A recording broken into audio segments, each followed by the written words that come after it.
Vamos lá, a gente começa essa edição com um panorama, esse a qual me referia na abertura do programa, da violência no Brasil.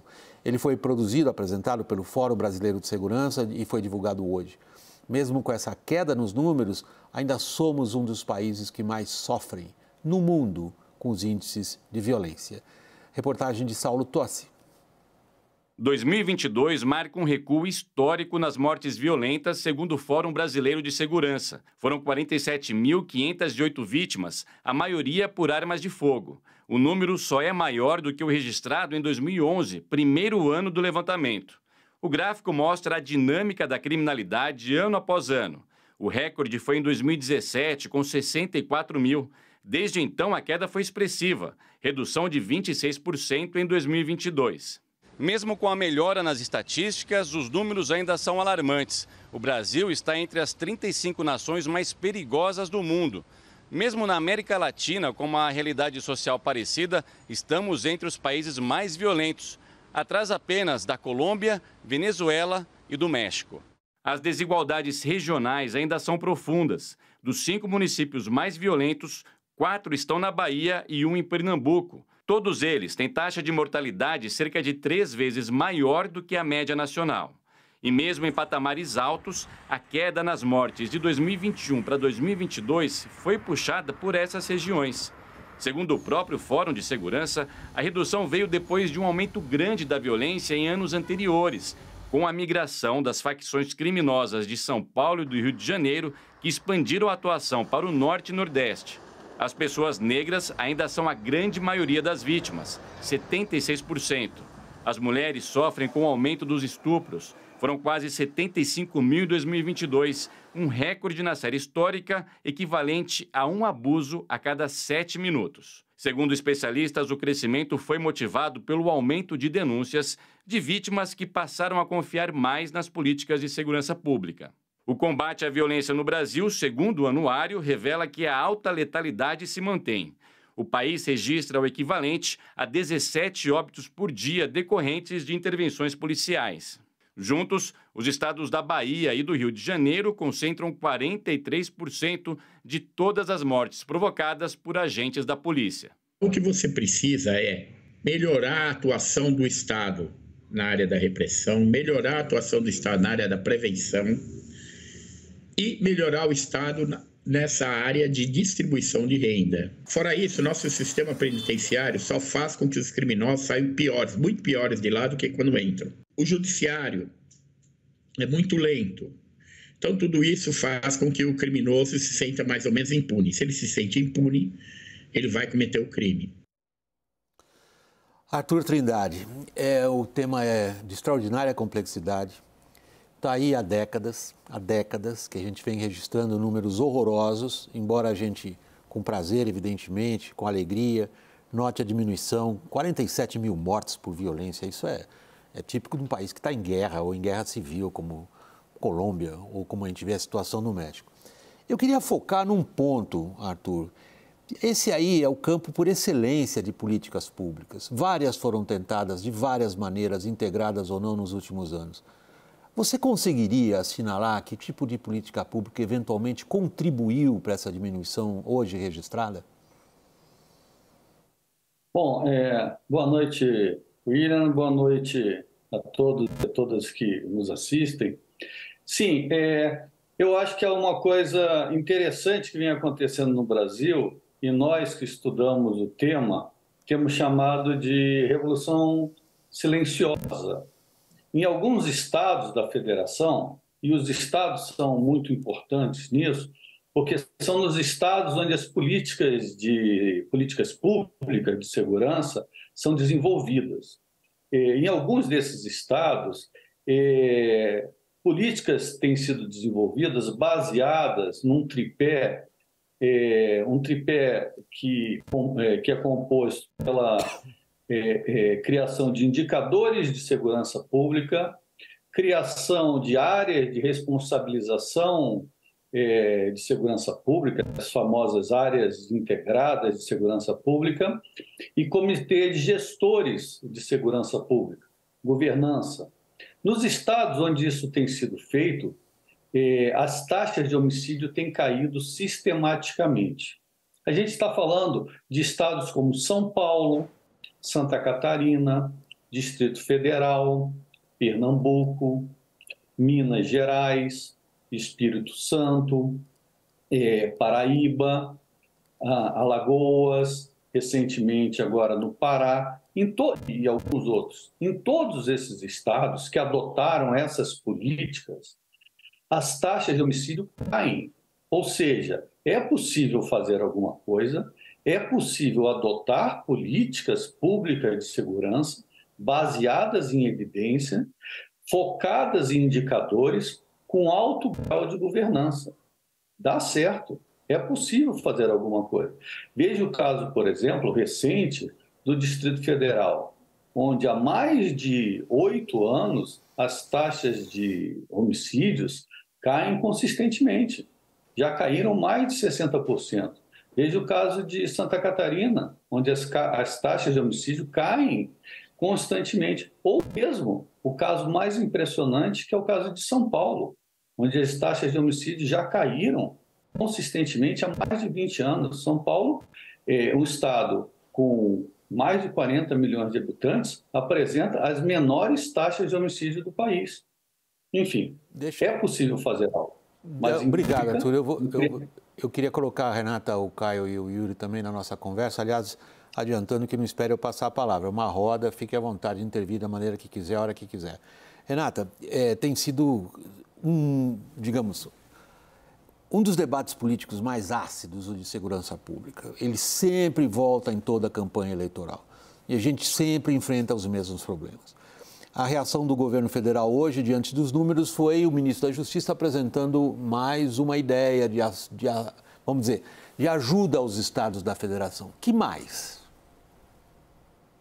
Pois é, William, boa noite para você, boa noite a todos. Eu estou em Brasília já há muitos anos, minha segunda temporada aqui, mas eu sou do Rio, né? Então esse tema da violência, para nós que vivemos numa cidade em que somos infelizmente expostos o tempo inteiro à violência ou à ameaça da violência, ele é sempre muito presente. O William traz a memória de que nas eleições os candidatos sempre abordam isso, mas entendo que o William está querendo jogar a conversa no seguinte sentido. Esse debate que se puxa, ele se reverte em alguma efetividade? O professor falava há pouco sobre as experiências exitosas em alguns estados, mas o fato é que o olhar do governo federal no sentido de organizar, de dar balizas, de orientar os estados nesse enfrentamento, ele muitas vezes é falho.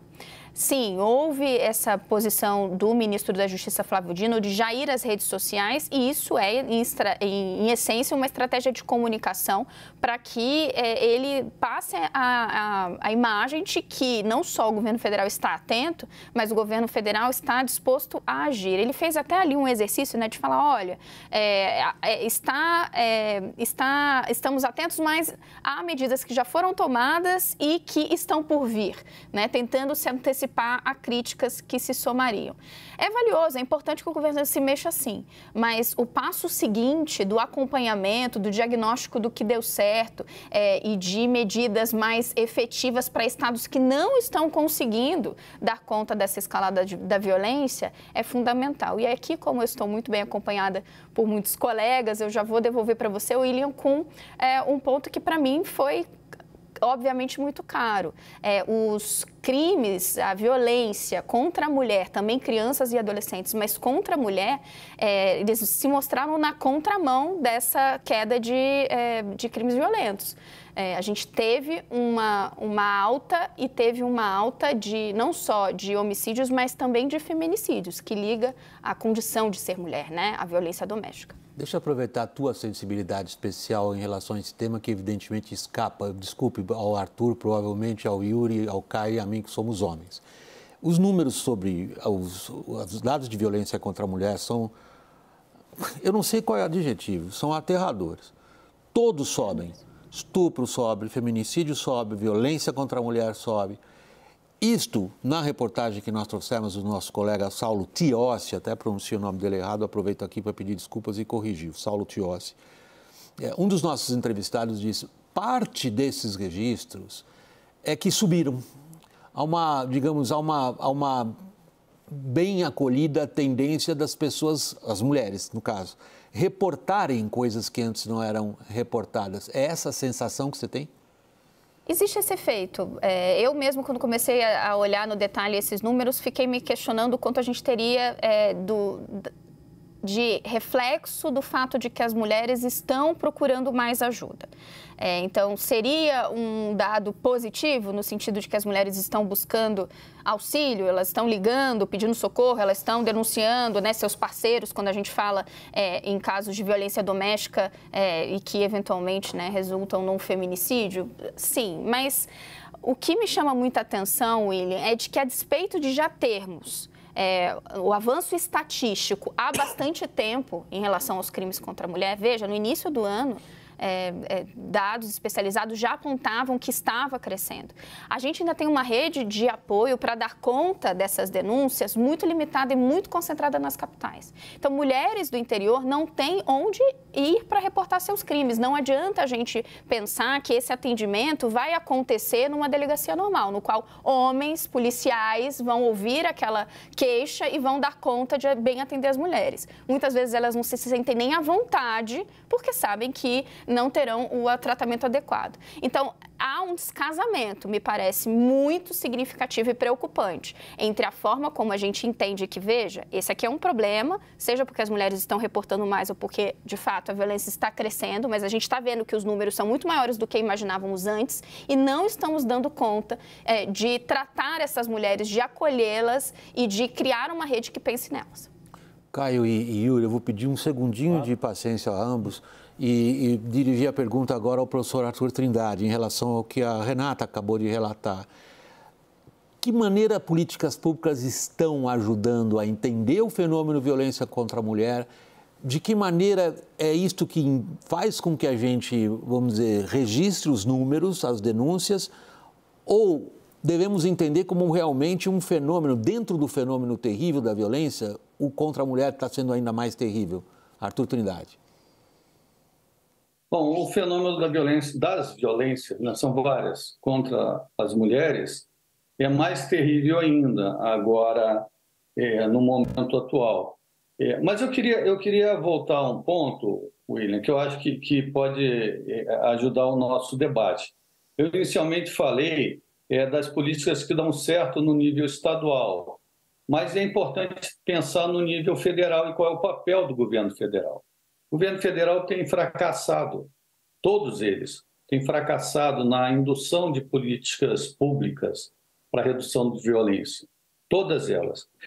E tem fracassado especialmente na indução de políticas públicas para a prevenção de violências contra as mulheres.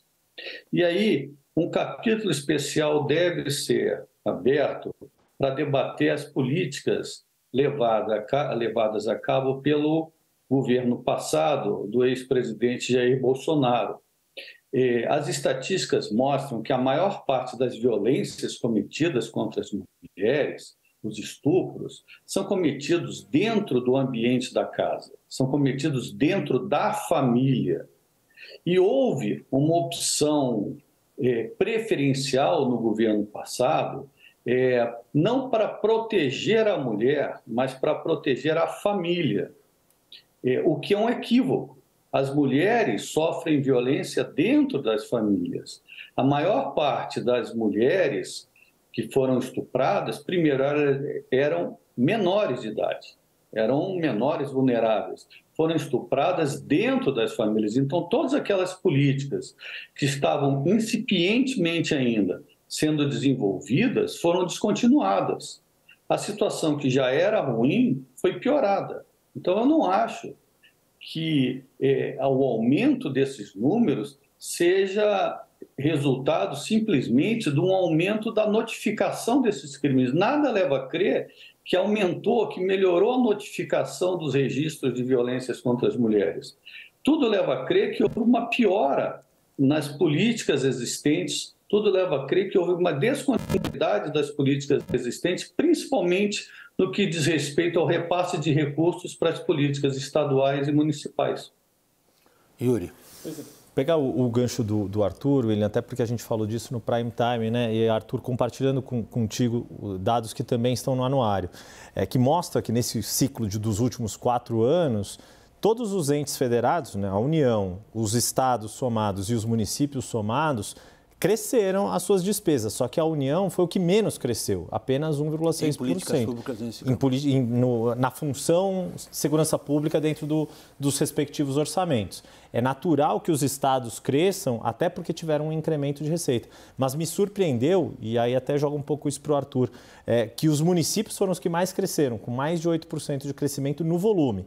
São os estados, os governos estaduais que mais gastam, até porque são eles que rodam as folhas de pagamentos das polícias civil e militar, mas essa preocupação dos prefeitos me soa, meu modo de entender esse dado, é que é uma demanda que os prefeitos também são cobrados por suas populações. E na ausência de algum ente federado ou diante de uma carência de apoio, seja do governo federal, seja uma ação mais efetiva dos estados, as próprias prefeituras acabam tomando essa iniciativa. Seja criando guarda municipal, seja criando outros programas ou reforçando a estrutura desse aparato de proteção de segurança pública que elas já venham a ter. Caio, que peso isso está tendo agora, por exemplo, para o atual governo? Bom, William, vamos pegar o que vai acontecer amanhã, me desculpe, em um evento aqui no Palácio do Planalto, premiou aí as reuniões, boa parte das reuniões do gabinete ali, presidencial, do entorno do presidente Lula, junto com o Ministério da Justiça. Amanhã serão anunciadas algumas medidas, parte delas tem um viés, vamos dizer assim, anti-armamentista, né, de uma restrição de armas, né, ponderando que, fazendo um contraponto também ao que aconteceu no governo passado, de uma política maior de liberação de armas, mas tem também essa questão que o Yuri coloca de destinar mais recursos, ampliar fundos para o combate à violência. Então, amanhã tem esse evento, se não me engano, 11 da manhã, no Palácio do Planalto, aqui em Brasília. E tem uma questão também que é muito interessante, que permeia todos esses dados e que sinto que o governo tem olhado também como um aspecto regional. De todos esses dados aí, do anuário, chama muita atenção um crescimento maior na região norte, né, que é onde está localizada a Amazônia. Então, amanhã também, neste evento, tem um recorte ali, um lançamento de um programa para combate à violência ali, especificamente nos estados que integram a região norte. O que leva também a gente a refletir, né, é uma reflexão que vem sendo feita nos últimos anos no Brasil e especificamente nessa quadra da política brasileira, sobre a agenda ambiental, sobre a Amazônia em pé, sobre manter a floresta em pé, mas precisamos também nos atentar ao que está acontecendo nas cidades ali da Amazônia, cujos índices de violência, cujas taxas de violência estão muito acima da média do que do restante do país e das outras regiões do país. Essa associação, né, do crime comum, entre aspas, né, da violência dos assassinatos, etc., com os crimes ambientais, isso o próprio Fórum já vem apontando há algum tempo, né, que tem uma relação intrínseca ali entre a violência contra pessoas, assassinatos, lesões, etc., e esses crimes ambientais. Arthur Trindade, seguindo nessa linha, como devemos entender, nesse momento, o papel do crime organizado em relação aos números apurados e divulgados hoje? Na nossa reportagem, há uma afirmação ali que muitas vezes parece ser das lendas, contos populares, os principais cartéis da violência no Brasil, ligados a tudo que a gente pode imaginar, tráfico de drogas, roubo de carga, falsificação, o famoso quarto setor, né? Que é o que mais cresce no PIB do Brasil, é o quarto setor. Que à medida que a acomodação desses cartéis em torno de controle geográfico, controle de negócios, fez baixar o número de homicídios, porque não estão se guerreando, estão razoavelmente equilibrados, ou isto é lenda popular? Bom, em alguns lugares eles se equilibraram, é bem verdade, mas é parte da verdade, né? O que a gente viu, por exemplo, nos últimos 10 anos, foi a expansão dessas facções para a região Nordeste. Isso fez explodir o número de homicídios na região Nordeste. Todos nós acompanhamos, por exemplo, a sequência de rebeliões, de motins em presídios, situações lamentáveis, terríveis, decapitações acontecendo. Isso fez um boom de homicídios, né, que culminou com aquela taxa elevadíssima no ano de 2018. Né?